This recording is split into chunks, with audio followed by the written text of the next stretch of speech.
Nafza merupakan akronim dari narkoba, psikotropika dan zat adiktif lainnya yang merupakan jenis obat-obatan yang dapat mempengaruhi gangguan kesehatan dan kejiwaan. Nafza secara umum merupakan zat-zat kimiawi yang apabila dimasukkan ke dalam tubuh baik secara oral maupun disuntik dapat mempengaruhi pikiran, suasana hati, perasaan, dan perilaku seseorang. Hal ini dapat menimbulkan gangguan keadaan sosial yang ditandai dengan indikasi negatif, waktu pemakaian yang panjang, dan pemakaian yang berlebihan.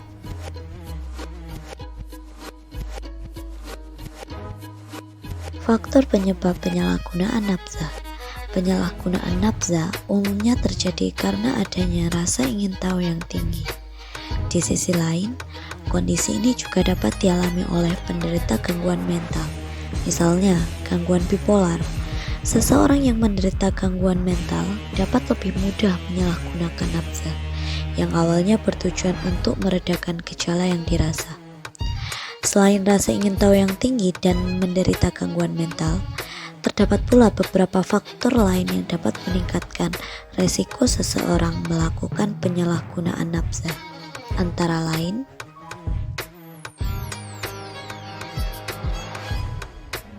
yang pertama yaitu faktor individu.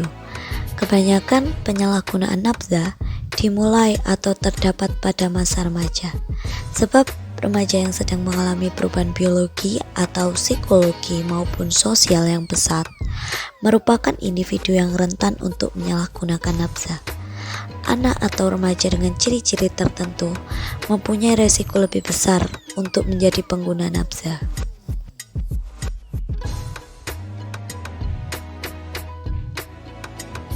Yang kedua yaitu faktor lingkungan. Faktor lingkungan meliputi faktor keluarga dan lingkungan pergaulan baik di sekitar rumah, sekolah, teman sebaya maupun masyarakat. Tapi tetap faktor-faktor ini bisa terjadi karena keinginan dan salahnya pergaulan yang dilakukan oleh korban.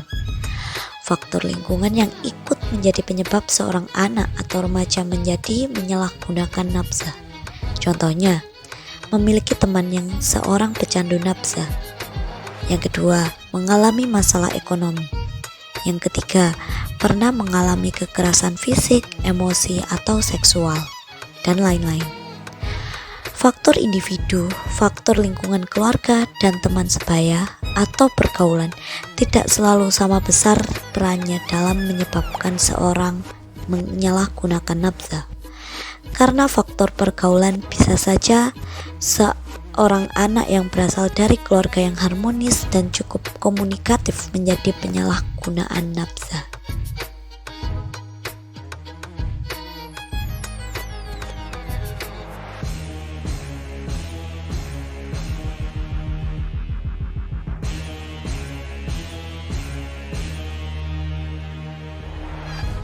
Upaya yang dilakukan untuk menangani kecanduan nafza. Yang pertama yaitu rehabilitasi. Pasien dapat mengajukan rehabilitasi pada institusi penerima wajib lapor atau IPWL yang tersebar di banyak daerah, terdiri dari rumah sakit, puskesmas, hingga lembaga khusus rehabilitasi. Dengan mengajukan rehabilitasi atas kemauan dan kehendak sendiri sesuai dengan pasal 55 ayat 2 Undang-Undang Nomor 35 Tahun 2009 tentang narkotika, pasien tidak akan terjerat tindak pidana. Di Indonesia, rehabilitasi memiliki 3 tahap, yakni yang pertama yaitu detoksifikasi. Detoksifikasi adalah tahap di mana dokter memberikan obat tertentu yang bertujuan untuk mengurangi gejala putus obat atau sakau yang muncul. Sebelum pasien diberikan obat pereda gejala, dokter terlebih dahulu akan memeriksa kondisinya secara menyeluruh.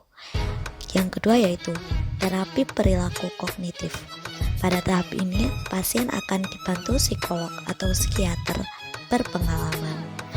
Terapis terlebih dahulu akan melakukan pemeriksaan kondisi guna menentukan tipe terapi yang sesuai.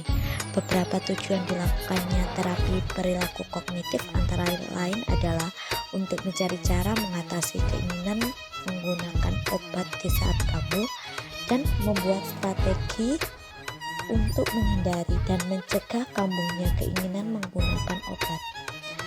Dan yang ketiga yaitu bina lanjut.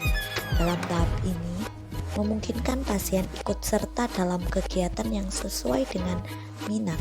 Pasien bahkan dapat kembali ke sekolah atau ke tempat kerja, namun tetap dalam pengawasan terapis.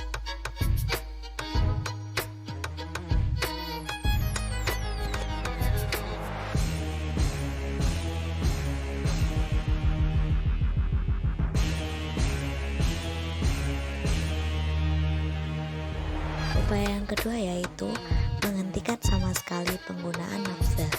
Tujuan ini tergolong sangat ideal, namun banyak orang tidak mampu atau tidak mempunyai motivasi untuk mencapai tujuan ini, terutama kalau ia baru menggunakan nafza pada fase-fase awal. Pasien tersebut dapat ditolong dengan meminimasi efek-efek yang langsung atau tidak langsung dari nafza.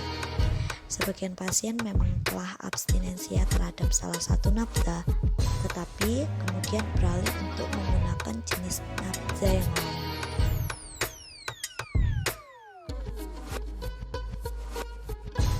Upaya yang ketiga yaitu pengurangan frekuensi dan keparahan relapse.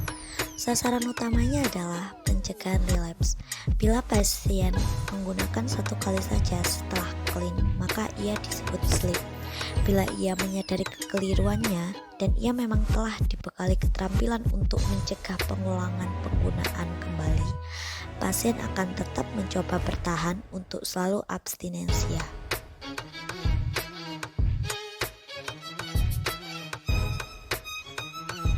Yang terakhir yaitu memperbaiki fungsi psikolog dan fungsi adaptasi sosial. Dalam kelompok ini, abstinensia bukan merupakan sasaran utama.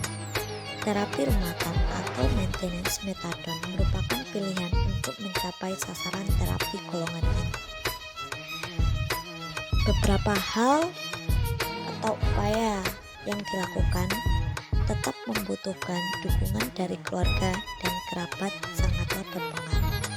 Pasien dianjurkan untuk bersikap terbuka kepada mereka dan jangan ragu untuk menyampaikan apa yang ingin dikeluhkan. Hal tersebut dapat membantu pasien dalam mempercepat proses pemulihan.